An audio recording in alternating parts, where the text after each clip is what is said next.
What happens when arrogance meets quiet power? A wealthy woman insults a waitress, unaware the restaurant's owner is watching. What he does next leaves her speechless.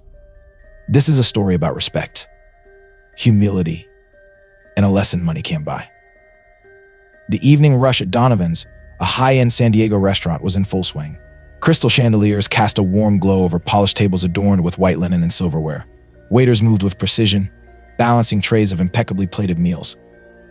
At the center of the room sat Evelyn Monroe and her friends, their laughter rising above the low hum of conversations. Evelyn, the epitome of wealth, radiated confidence.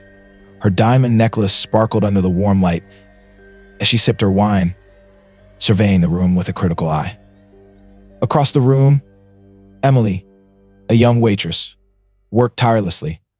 Her uniform name tag was barely visible as she maneuvered between tables with trays. Exhausted from double shifts, Emily stumbled slightly while setting down glasses, catching Evelyn's sharp attention. Evelyn's smirk hinted at her view mistakes made people like Emily visible.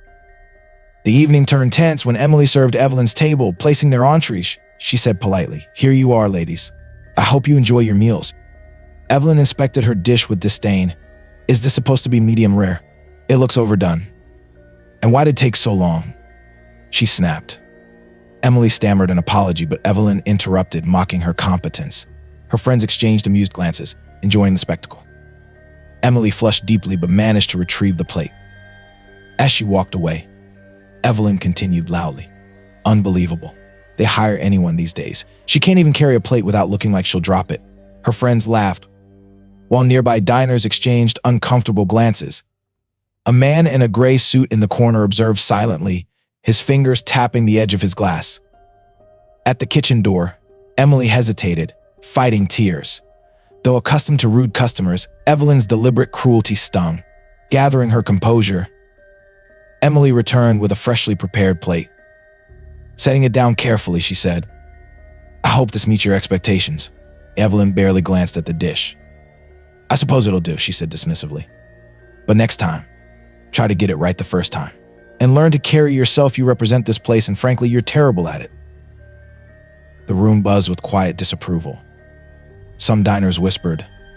Others exchanged looks of disdain for Evelyn's behavior. Yet, oblivious to the growing discomfort around her, Evelyn remained self-assured, enjoying the attention. Emily forced a smile, her voice barely above a whisper. "Of course, Mom, I'll do my best." As Emily walked away, Evelyn turned back to her friends, grinning. It's amazing how people can be so incompetent yet still think they deserve respect. The man in the corner stood up. His movements were calm, almost calculated, as he made his way toward the restaurant's manager, who had been hovering near the bar. He leaned in close, speaking in a low voice, and the manager's eyes widened slightly. Evelyn, meanwhile, continued her conversation, unaware that her evening was about to take an unexpected turn. But the man wasn't just any diner, and his quiet intervention was about to shake the room. If you find these stories inspiring and they motivate you to take action, please comment 9. If not, comment 0. Your feedback means a lot to us. Thank you for your valuable time. The manager, a middle-aged man with salt and pepper hair and a no-nonsense demeanor, nodded respectfully as the man in the gray suit spoke.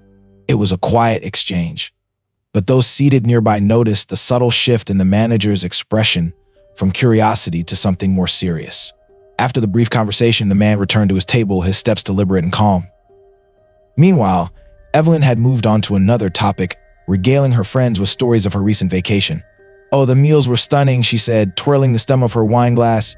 "You wouldn't believe how exquisite the private villas were, and the staff flawless, unlike what we've seen here tonight." Her words were punctuated with a smirk, and her friends giggled in agreement. Across the room, Emily was quietly restocking trays of glasses, her hands still trembling. She avoided looking in Evelyn's direction, focusing instead on her task. She had perfected the art of compartmentalizing her emotions during shifts, but tonight it felt nearly impossible. It wasn't until Evelyn and her friends requested the check that the atmosphere in the restaurant began to shift. The manager himself approached their table, accompanied by Emily. He carried a tray with a bottle of champagne and an envelope. Evelyn's eyebrow arched in confusion, though a trace of smugness lingered on her face. "Ladies," the manager began, his voice steady and professional, "compliments of the house." Evelyn's friends gasped in delight, and one of them clapped her hands together. "Oh, how lovely." Evelyn leaned back in her chair, clearly pleased. "Well, it's about time someone recognized exceptional patrons," she said, shooting Emily a pointed glance. But the manager's next words silenced the table. "This gesture comes directly from the owner of Donovan's," he said, placing the envelope in front of Evelyn. "He's been observing your experience tonight and wanted to personally address it." Evelyn's smile faltered. "The owner?" she repeated, her voice tinged with surprise. Before the manager could respond, the man in the gray suit approached their table.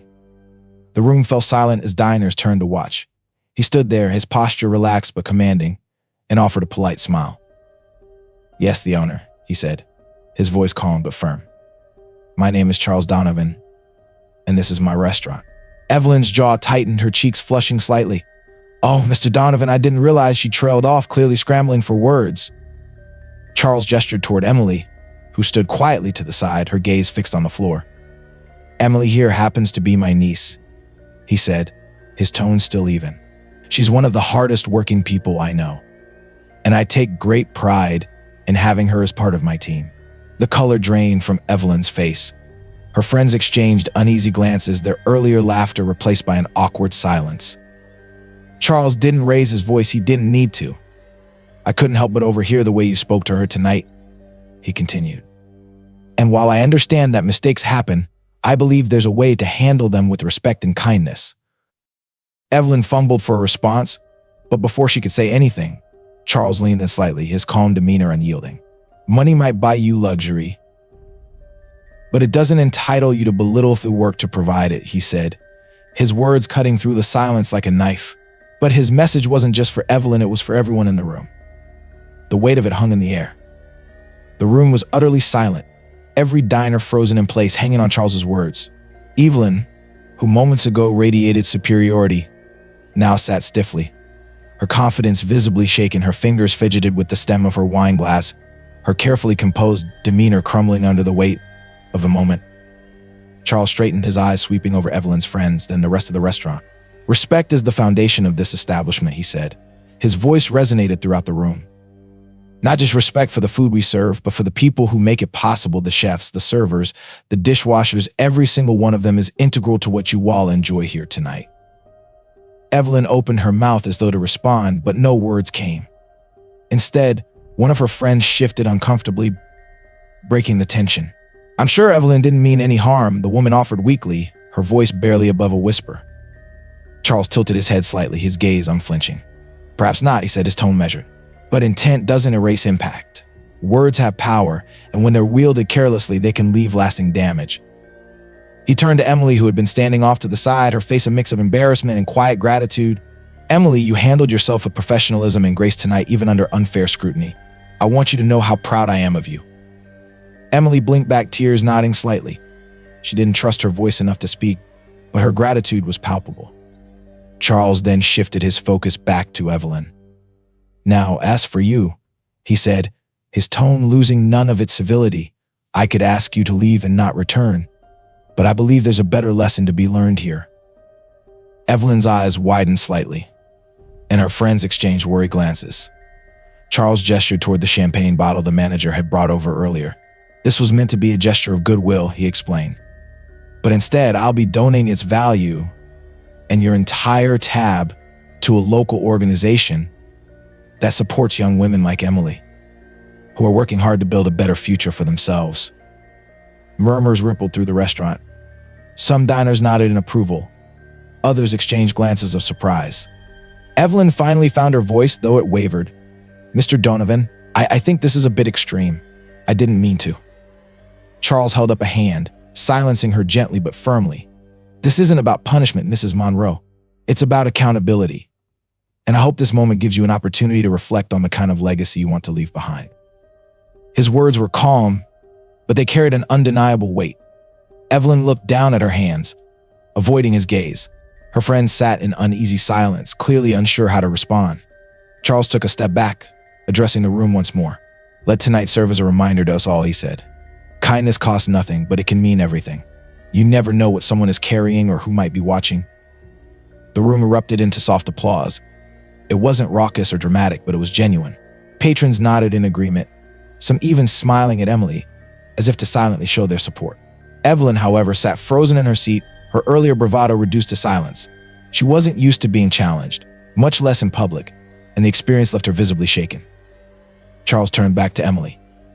"Take a short break," he said gently. "You've earned it." Emily hesitated, then nodded, slipping away toward the back of the restaurant.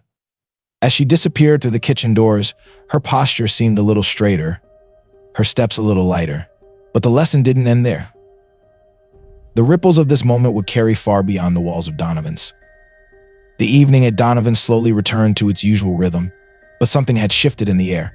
Patrons whispered to one another not about the food or the decor, but about what they had just witnessed. The quiet man in the gray suit had reminded them of something profound. Decency and respect weren't just virtues, they were essential. Evelyn remained at her table, uncharacteristically silent. Her friends awkwardly exchanged glances, unsure of how to proceed. They avoided addressing the moment directly, but the discomfort was written on their faces. Evelyn stared at her untouched plate, the taste of humiliation stronger than any meal she could have ordered. At the back of the restaurant, Emily leaned against the wall near the kitchen, taking deep breaths to steady herself. Her manager approached her with a warm smile. "You handled yourself beautifully tonight," he said. "Not many could have stayed so composed." Emily nodded, her voice soft but steady. "Thank you," she replied. "I didn't think anyone noticed." "They noticed," the manager assured her. "Especially Mr. Donovan." In the dining area, Charles Donovan returned to his seat, casually sipping from his glass of water as if nothing extraordinary had happened.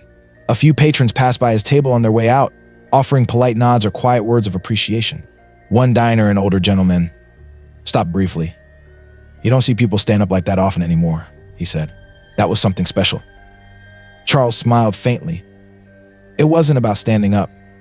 It was about reminding everyone, myself included, that kindness is the least we can offer each other." As Evelyn and her friends rose to leave, she avoided looking at anyone directly. Her cheeks were still flushed, her confident stride reduced to a tentative shuffle. At the door, she paused, glancing back at the room she had once commanded.